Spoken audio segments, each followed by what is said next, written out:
and when you're young, you stupid. Sometimes Yeah. you're young, dumb, and I ain't gonna finish that other end of that quote. But you might know what I'm talking about. Yeah, we But all know. we can all say that. Those tears, definitely manipulation. Definitely manipulation. She wasn't crying because her son was hurt. She was crying because she got caught and she got found out. And I'm pretty sure we all know, women know, she's so hurt. Yeah, all of that. We can cry on a dime for a reason. What's going on, everybody? My name is Mel, and welcome to Life Coaching by Mel. This program is all about bringing anything that the enemy tries to attack the family with, and we bring truth to that. Whatever going on in our society, whatever issues we have that hit the family, we bring truth. And we're not talking about my truth, your truth. We're talking about his truth, the truth of the word of God and the will of God and the ways of God. So today we're going to do that. It's going to be no different on this particular topic, but I don't just have myself discussing this today. I believe this is a great opportunity for a family discussion. So I have my wonderful father, Otis Holloway, and my wonderful little sister, Unique, joining me today. Guys, you saw the title. We're going to talk about this amazing documentary by Kirk Franklin. If you guys haven't heard, if you've been living on the rock at all, Kirk Franklin recently released a documentary by the name of Father's Day, a Kirk Franklin story. And it's a coincidence all the things that happened from my vantage point. It seems like he was just filming, background of the new album he has coming up. And then he had this incredible news of finding his biological father. Definitely encourage anyone to go watch it. It's a heartwarming story. It's amazing. I just watched it for the second time prior to this, and I've seen some things I didn't see the first time. So decided to have this conversation because, Dad, you and I had a conversation a little while back where we discussed Kirk Franklin and his sons' disputes, and you and I went over some issues we may have had in the past and how we came to that resolution. So I thought this would be great to continue this conversation about Kirk, and Unique. You was on the same page and came to hit me up. It's like, man, this would be something good to talk about. But I'll stop my talking. I want to get you guys' perspective. Let's start with you, sis. What was your initial reaction when you watched this documentary? Well, firstly, thank you for having me on your platform. I appreciate it. It's been some time since I've been on here, but always a gratitude to have the opportunity to just express myself with your people. But when I watched it, all I could feel was heartbreak, mainly because I've been involved with Kirk's music my whole life, literally since knee high. Like, he's been an inspiration every Sunday, every Monday. Like, that's the guy. So to know he's so talented, and that's usually the case, to know how someone so talented could be so broken and so confused and just lost, it really broke my heart. And I know we'll go into details about it. I just don't understand some parents, mothers, from my standpoint. I don't understand how some things can come about that way. Yeah, no doubt. Dad, how about for you? What was your initial reaction? Oh, I'm so glad to be on here with my beautiful kids. And first of all, y'all grew up on Kirk Franklin at our church, and we sung just about every Kirk hit song. And so that really, really touched us. And what I think about is what T.D. Jakes said from that video. Um, he said there is the lies do have an expiration date, and it was so ironic the way that came into fruition because I don't know if his mother knew exactly who the father was, but she wouldn't give him, the pleasure or confirmation of just saying that man could be his father. And I thought that was heartbreaking. And I thought he stepped up to the plate and said it was about Kirk and he would do whatever he did. And I pray that his mother will do the same eventually. So it was a very, very touching story. But that shows that you can go on to be successful, but you still have that hurt and that emptiness inside of you if you don't have that the love of your father or your parents. Yeah, absolutely. Yeah, I talk about a lot on this platform, and it's not an original thought for me, but the relationship with your heavenly father at times can mirror that relationship with your earthly father, and he can fill that void even if you don't have it, but it just always seems to be something missing if you don't have that good relationship with your heavenly father. But you just hit something there, Dad, regarding the lie aspect. You quoted what TD Jakes said, but it's something you said on the program before as well. You said something about lies. You have a quote to say lies have a little leg, something like that. I can't remember the exact quote. Yeah, they'll eventually catch up with you. Just a Right. matter of time. But the truth is going to stand forever through the Yeah, test of time. absolutely. Yeah. But it's so emphatic what she did, because she left them that initial voicemail. I don't know if you guys remember, and she Mhm. just verbatim stated, "I would not lie to you about anything." I don't know. That really impacted me, because it's kind of, to me, like she was trying to set up what inevitably would happen or what would come out, so that she can always be believed. What does that mean to you guys? Any one of you guys can take it. It's a twofold, because I saw it as a daughter and I saw it as a mother. So it impacted me in different ways. I have been introduced and been around some good liars in my day. Just lie straight to your face. Look at the sky. It's blue. Nope, it's purple. Straight face. So I understand how they think to a certain degree, as far as they want to cover themselves. They'll tell 50 lies just to make sure that they don't get caught up. So hearing that, it's like, well, you're going to lie about something. So you lied about lying, basically. I was so baffled and confused.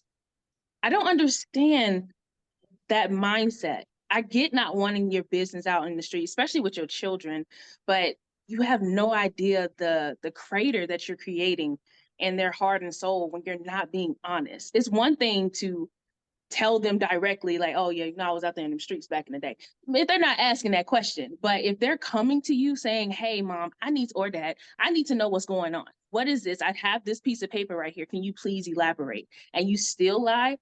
I just can't get with that. Yeah, that's part of the healing process. Even if you were caught in a lie or you was living a lie, you'll never be healed until you tell the truth. And that's what Kirk was saying, pretty much. Him seeing his biological mother off and on, and her living that lie, you just pretty much opening up that womb again. The time you would heal those scars and wounds, but you actually re-peeling off the sore of that scar and that wound when you continue to lie. So you just adding more pain and more salt, and that just delays the healing process. And he was ready to forgive and move on and give her a hug, but he said, if you can't give me that, no hugs or no love or no compliments, jokes, or anything is good. If you can't give me the truth, and that's all he wanted was the truth, so he could be healed. You look at the juxtaposition, I would say, just between the father and the mother, how they responded, to the news. The dad was just like, it's all about you. It's all about your healing. Whatever pace you need to take this in.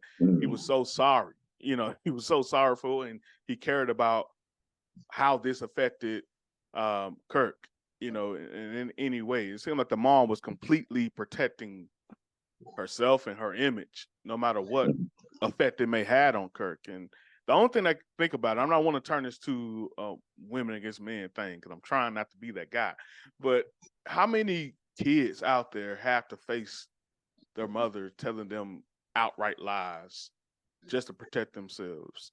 I mean, one of my favorite shows, Paternity Court, will never end. That show can go on to the end of time, and there's countless of cases out there of mothers that will flat out lie. In most of those cases, you have a lot of cases of, newborn babies, but most of these cases be like 30, 40-year-old people just not finding out that their mother, she dead now, but now the truth done came out. You think about how many times they must have asked her through the years about that truth, but for that truth not to come out. Talk about what you guys saw just in the differences in how that father responded as opposed to how the mother responded. But yeah, that's a great strong part that stuck out to me. How the father, was so remorseful for something he really didn't have any hand in, for the most part. Like, he didn't have a hand in that. He had no say so. He had no idea. So the fact that he broke down, and from my understanding, he's like a counselor or like a drug abuse counselor. So I'm assuming that he deals with people on a daily basis that, you know, may have gone to drugs because of situations like this. So that was incredible, just to have that vulnerability, not only with just two men, but now father and son.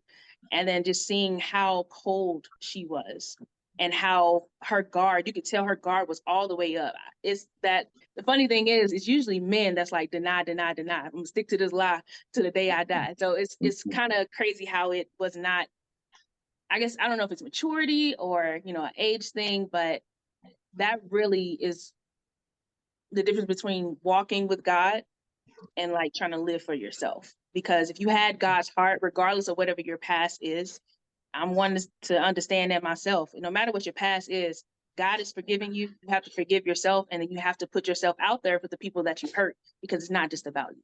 Awesome. Amen. Yeah, very, very good. Yeah, and they had the ultimate excuse. They were kids. Yeah. So you don't know when you're kids. You don't know what you're doing, and you don't know what you've done. And it's kind of like the thank God for Dana DNA. 99.999%. Like Maury used to say, you are not the father. But he thought he buried his biological father and made amends or made things clear with him before he passed. And then this must have hit him like a ton of bricks. They were in that same community pretty much. And you know, we were proud of Kirk because he was a DFW guy. Yeah. Started with DFW Mass and all that, and then the Riverside community. So that's all she could have said. You know, we were kids. We didn't know what we was doing, and I didn't, and she didn't know, and maybe she didn't know. You know that saying, "Mama's baby and Papa's maybe." Maybe. Yeah. So it's always a chance that you don't know who the baby daddy is if you're sleeping around. Yeah. So she could have just said that. And when you're young, you stupid. Sometimes you know you're young, dumb, and I ain't gonna finish that other end of that quote. But you might know what I'm talking about. Yeah, we But all know. we can all say that. We made some dumb decisions, and that was the perfect alibi. And that's what he said, that he was young and he just didn't know, and Kirk didn't hold it against him because he just didn't know. But once you know, he left that door open. He said his door is open to him and whoever else he wants to bring in at his own pace. And I thought that was beautiful. And that's kudos to him. And I hope his mother gets there one day, but it sounds like his father is already there. And who wouldn't want, Right. Kirk Franklin as a son, Yeah. as successful as he is? Everything he touches turns into gold, but he still has that void. No doubt. That's great points on both of y'all. And I don't know if y'all remember the joke that Chris Rock has. He asked the question, who lies more, men or women? And he said that men lie more, but women tell bigger lies. He said men got, we tell a joke, I was at Charles' house, women lie, it's your baby. That's women lies, and it affects and it cuts so much deeper. Let's talk about who the victims are in this situation. If you look at this, the only people that truly was hurt in this situation and it cried real tears, because the tears she ended up crying, I don't believe. I strictly thought that was manipulating tears that she did at the end, but it was the men. In most of these cases, the men are the victims, and it's like nothing that they can do about it. Absolutely nothing they can do. Like you said, Dad, they both were young and they both was reckless, sounds like, especially on her end. But it's like in the face of true evidence, she still denied it and are willing to allow these men to be victims. Precious, me and you have talked recently. You come more around to my side on certain conversations like this as of recently. Talk about, from a woman's perspective, these men being victims in this situation. It's been a journey for me to understand or unlearn a lot of things that was taught to me by society or by women, bitter women more specifically. Men don't really have a say-so on a lot of things, especially on the family court systems. You guys get done wrong often, all the time, for the most part. If you are wanting to have the children, even if the mother is unfit, the judge is still going to provide the child to the unfit mother, who might be doing more damage than a man ever could, and still have to pay child support. So it's not only are you not being able to raise your child, raise your blood, and have that influence, you're also having to shell out money. So it's like, I don't know, you're like paying a babysitter. It's a transaction. It's not a loving, caring relationship. So over the years, and just kind of going specifically on that, I've been, I don't want to say anti-child support or like anti-women. It's just holding women accountable. I think that's more so of the age that we're in. And it can seem a bit disrespectful, or you're downing women or things like that, but it's really just understanding that men have problems too. And you guys aren't able to be vulnerable either to the women or to society, because you're supposed to be strong. You're supposed to be solid. And you guys are, for the most part. I think you are the pillars of the community. But at the same time, y'all have emotions. Y'all have bad days, but you don't have that ability to be weak and vulnerable. And unfortunately, some women will use children as plots or as ammunition. So just to see that not only Kirk had an unstable home, like his family's friend took him in and adopted him. So his mother wasn't even there. She was in and out of his life, number one. Number two, he had no idea who he was. He had no idea what his background was, how he reflected or who he reflected. It's just not right. I have so many things I want to say, and I feel like I'm rambling, so I apologize. You're spot on. Keep going. It's exceedingly heartbreaking to know. I don't like the image of, oh yeah, it's just baby daddies out here that don't want to be fathers. No, there are real dudes out here that want to be in their children's lives. They can't stand the women that they made a baby with. And they are partially to blame to that. Both of them laid down with each other, knew you couldn't stand each other when for an hour, you do what you do and then you move on. So you have to be careful with who you lay down with, which is what I'm trying to teach my son. This is something I think about a lot. We are individuals, right? We have to remember our parents were people first. They had, boyfriend, girlfriend, married each other before we became into this world. So I have to struggle with being a human, being a woman, and also being a mom. But I have a responsibility. Even on my day where it's like, Malcolm, I just need you to chill. I need my own space. I need whatever. He's still watching me. I'm still responsible for how I respond, how I move around, what I say, and what I do. So I don't feel that it's right for his mother to not take on any responsibility for the hurt. And then those tears, definitely manipulation. Definitely manipulation. She wasn't crying because her son was hurt. She was crying because she got caught and she got found out. And I'm pretty sure, we all know, women know, she's so hurt. Yeah, all of that. We can cry on a dime for a reason. So I don't feel bad for her. I do hope, just like my dad says, that she will come around, because that would be the benefit of Kirk and for the family as a whole. But I don't really foresee that happening, especially with her sister being right next to her, co-signing pretty much everything for the most part. Well, she did until the end. Like at the end, yes, the sister got off of. She was like, "Hold on now, come on now. We see the DNA right there. I mean, just tell the truth." And she still wouldn't. Yes, you're right. Powerful Maybe stuff there, sis. Yeah. Yes, and I hope so as well. But Dad, come to you with that question as well, because I mean, you can speak for yourself, but you were in a position, where I'm sure you felt powerlessness, throughout the years, where in a tumultuous relationship where you don't know if you'd be able to see your kids, going forward, and things of that nature. Speak to that, and speak to the victims, these men being victims in this situation. Well, first of all, I want to say I'm very proud of Precious for how she stepped up and told the honest truth from a woman's perspective. And of course, we can't make that blanket statement about all women, just like we can't make that blanket statement, negative statements about all men. But that was very beautiful what you said, Precious, and very true. And y'all know in the situation where in this documentary, Kirk said, "I'll trade all the trophies I won just to be somebody's son," and that was very touching. And I can't wait for this album too. So Yeah. I don't know how we do albums these days, but however you do it, I'm gonna do it. And, this Father's Day, and it's so refreshing to see somebody step up to be a father, even after 53 years. And y'all know I was pretty much trying to be there for y'all from the delivery room all the way until now.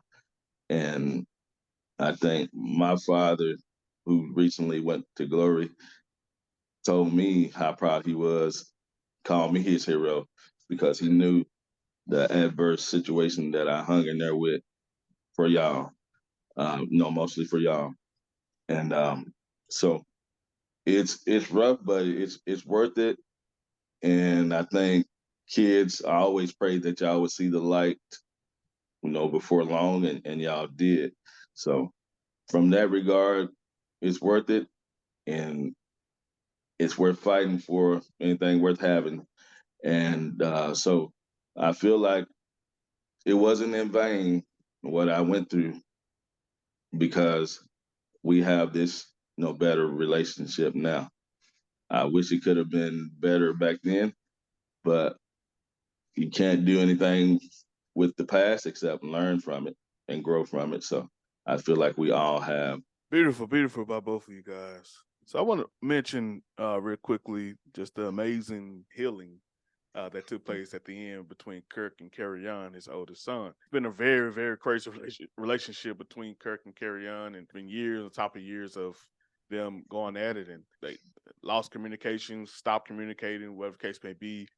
And we don't know all the details, of course, but it took this situation, and Carry-On, the very moment he saw that he found his biological father or found this truth, he broke down, and that created that moment of them reconciling. I want to ask you guys, what's your response to that, reaction to that, and why do you believe it took this, in order for that togetherness to come to pass? I think that was very, I'm gonna try to say the word cathartic. I think that was therapeutic. I don't know the son's name. Is it Keon? Carry-On. Carry-On. I'm not gonna remember that. Carry-On is broken because Kirk was broken. So it's obviously a generational thing. And knowing, I'm sure he knows, obviously, the hurts and the ups and downs that Kirk had to go through. So I think from a standpoint of understanding, my daddy didn't know his daddy, or my daddy didn't know his family for the most part. So that's why he can't love me the way I want to be loved. And then also as a man, he can understand there's a hole in my father's heart, or there's a hole in this man's heart. Like, he's been all around the world. Everyone loves him, millions of followers, but he's still broken. So I think it was a twofold thing. And how Kurt was displaying all that information to him, how he was just like, it seemed like he was so depleted and he didn't know how to handle it. It wasn't like, it felt like a father and son moment, but it also felt like this is what it's been building up to. I'm finally here. So I really feel like it was a duality of those two scenarios. And just a quick side thing, you guys know the story, but I had to tell my son Malcolm that my ex-husband was not his biological father. And it wasn't any trickery or anything like that. People that don't know my story, it's just he was in his life at one, he wanted to be dad. It was all of that. So we're dealing with having an emptiness right now and not knowing where he is, and where we deal with that on a daily basis. We allow God to be God. But he told me something. I told him about the Kirk thing right before we got on this interview or video. And he was saying, that's really messed up of her. I would rather know who my father is, even if he was a bad guy, rather than not knowing who he is at all. So even at 11 years old, he can comprehend knowing who he is, even if I don't want to interact with him, is way better than having that emptiness. So I think them being able to sit down and talk about it, and I really feel like it's going to heal their relationship eventually. And I'm very excited about that, because it really hurt my heart when that memo or whatever came out, voicemail of him, doing whatever. So I really feel like being able to be, once again, vulnerable with your children, with your certain people in your family is beneficial in the long run. Yeah, I want to say I love the way Precious handled her situation with Malcolm. You handled it perfectly in my mind. I know that was very difficult, and it was going to come up probably someday, better sooner than later. And the issue of generational curses, that was a very great, excellent point that you brought up, because that is very true. But we have to say that that's going to stop with me, whether you had a dysfunctional relationship with your father, or that don't mean you have to have one with your son. Somebody had to say, the buck stops here. We're going to start doing something different. And that's mostly going to come through Christ and not of ourselves, because the true deliverance comes from God. And but just I love the way his son was so easily to tell his father that he forgive him and he love him. And just briefly for the record, what caused them to fall out again exactly? It's been things throughout the years. Carry Mhm, on has alleged, just abuse. He's hinted mhm, at abuse. He had to flat out said it, whether that mhm, be just verbal, physical, sexual. We don't know. He just has hinted at it, and it just, and me, my first thought was his mama told him to do that. No, Kirk and his mom was like perfect together. They great co-parenters and all. They always have been. It's mhm, him. It just Carry on. He just been kind of the wild child, and mhm. but it seems like this healed it. Yeah, and I hope they can continue to have a strong relationship going forward with Kirk and the father. And the good thing about it, this man, Kirk Franklin's dad, seemed like he's pretty successful. You see how Yeah, nice that house was, how house was nice that Right? nice. neighborhood was, and ironically, it was close to his studio and close to Right. where his kids grew up and so forth. So it was Yep. just that was just crazy how that was so connected, but so it took going to a funeral and somebody saying he dated his mom. It took that. So Yep. that lets us know that whatever's done in the dark will come to the light. Always. And Absolutely. So you mhm, mentioned generational curses, and I kind of want to take that and spin it a little bit with talking about. I always talk about Generation X being the worst generation ever, but I say that only from the standpoint because of the negligence of y'all parents, and I think that the thing that sets millennials apart from you guys, yes, we have some negative effects from Gen X generation, but we address it, and we whether we lashing out or going to therapy, we are addressing it. I think Gen X has a tendency to hold stuff in, and y'all are kind of anti-therapy at times. What does Kirk's story say to Gen X as a whole, the church people as a whole, just everybody who this kind of affects, Black community? To you, what does this story say to those groups of people that could be affected? well, to me, with this story, Kirk has said he is taking therapy, so that's good, and that was something probably this generation is reluctant to do, or a certain race like the Black race is reluctant to do. But this story says that no matter what you did in the past, it's gonna come to the light, and you should step up and do the right thing when it does come to the light. A lot of people are finding out who their real parents or father is through that DNA, and a lot of people that are incarcerated are being set free through the DNA. And so when that happens, the way that you deal with it is to face it head on and apologize and move on. You, like I said, you can't do nothing about what has happened. The only thing you can control is what you do now and going forward. The what you done or where you going, it's much more important than wherever you've been. So if we need to focus on that, and if you do that, I think you'll be much better off. Same question to you, Percy. What does this story say to those groups? So the groups that could be affected by Kirk. Stop lying. Like, that's really, I was like, I'm sorry for the aggression, but I was holding the phone like, girl, if you don't like, as a mom, it just really upset me.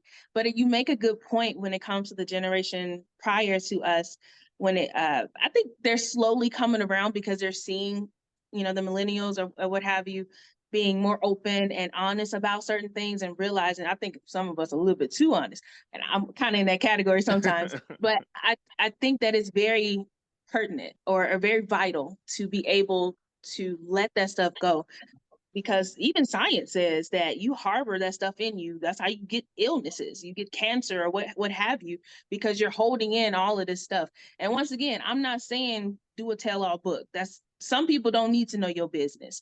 But if it's something that affects other people, you have a obligation, you have a responsibility to be honest, and to, even if it happened to you, you should be able to. I highly, highly, highly recommend therapy. I sent it out to somebody every week if I can. I told my boss about it last week, because sometimes you need a unbiased opinion. You need an unbiased voice to be able to be truly honest. That's how I was able to be delivered from depression and bitterness. If I had not had someone that was God-fearing and understanding, my therapist, I would be miserable. So I really feel for some of the older generation, and I feel for this woman because she will never truly be free because she's harboring so much shame and guilt. And someone that has had a past as myself, I know what that feels like. And there's nothing like being free and understanding, yeah, I was doing whatever I was doing. That ain't got nothing to do with me now. That's not how I am. Dad actually preached that to this past Sunday. He was saying that you can't keep looking in the rearview mirror. You need to look ahead, otherwise you're going to crash. So I'm not looking back. I'm not who I used to be, but God, all that good stuff, all the stuff that you want to say, I really believe that. So hopefully this older generation will take some cues from us and get the help that they need and be a little more open and honest about what happened and move on. I love that. Love that. And that's amazing. Very well said. Dad speaking sermons and preaching sermons, and I guess I'm not invited, but that's all good. No, it's all good. Well, that's amazing. I'll say my last word, and I'll give it floor to you guys to say your last word. Probably my favorite thing that Jesus ever said was, "Do not assume that I came for peace, but I came with a sword." And I always tell people this. I probably sound like a broken record, but I love this because this is the Prince of Peace saying this. And saying, I do not assume I came for peace. And the way I get that, and it may be a different interpretation, but the way I receive that is, in order for there to be ultimate peace, there has to be some moments of disruption where we uproot some things and we flip over some tables, as he did in the temple. There has to be some moments of disruption in order to have that ultimate peace. It should be exemplified, or that should be completely done inside the family dynamic. Like, it's no such thing as keeping the peace in our household. Vera, I'm not gonna throw it on the bus, but that's one of her favorite sayings coming into the marriage. I just want to keep the peace. Nah, we got to address it. Then that's flipped on me a couple times. Nah, we got to address it, Mel. Remember what you said? So yeah, all we doing is sweeping things under the rug and delaying the inevitable. If we really want the peace that we desire, you have to address things head on. And that's why I love the fact that Kirk is willing to do that. He's aggressive when it comes to that because he knows he's lacking that peace in his life. And if you're going on in your life, I tell people this anytime I get a chance to talk to someone about Christ. If you're going on in your life and you're feeling that peace with whatever you're doing, so be it. But if for any reason you're lacking that peace, man, introduce yourself to Christ, talk to that man, read his word. I promise you that peace is going to come, tremendously in your life. And the main thing it's going to do is help you to address some matters that you have been avoiding forever. And you will see that ultimate peace. You guys, floor is yours. Any last words? Precious, we'll start with you. Well, once again, thank you for allowing me on your platform. This was a very interesting conversation. I love hearing the different perspective from you guys. I love hearing you guys in general. So much wisdom that you have poured into me. So I appreciate that. But I would just say that there is a such thing as being overly honest. However, honesty is key. You don't have to tell the details and intricacies of everything. But I think if someone is concerned about you or has a concern regarding you, you have the responsibility to be honest and to give them that wholeness. Because once we leave, as a mom, if I leave this earth and my son is still broken, then I'm still responsible for that, even if I've gone off to glory, hopefully. Thank God. But it would be a terrible thing for me to leave behind him being broken like that. So all the moms and the dads out there, but I'm specifically talking to the moms, when they're ready, when they come to you and they ask you questions, as difficult as it may be, if you was bold enough to go be out there doing it, you should be bold enough to be honest to a certain degree and heal yourself. That's all. Beautiful, beautiful. I want to say I am extremely proud of both of you. The progress you're making in life and the things that you overcome, and the fact that you are not forgetting about family, not forgetting about God. And shout out to my baby girl, PJ in Kentucky. Yeah. I'm extremely proud of her too. She called me today, and I was like excited. I said, "Is she gonna join us too? Maybe, That would have been nice. maybe Yeah. some other time." That is important, and I'm gonna take one last snippet of what I said Sunday when I spoke. No matter what you've been, whether it was a deadbeat dad or a drug addict or whatever, when you let Christ in your life and you change and repent, and that's going to make the real difference. But when people would bring it up, but God would throw it in the sea of forgetfulness. Mhm. But you always tell them, or what you can tell them, is put an X in front of that, ex deadbeat dad or ex drug addict or what have you. And at the end of that, put a but God. So if you do that, I was an ex deadbeat, but God.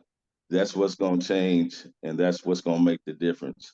If you lean on Jesus and let Him make a change in your life, and it's going to be a process, even with that.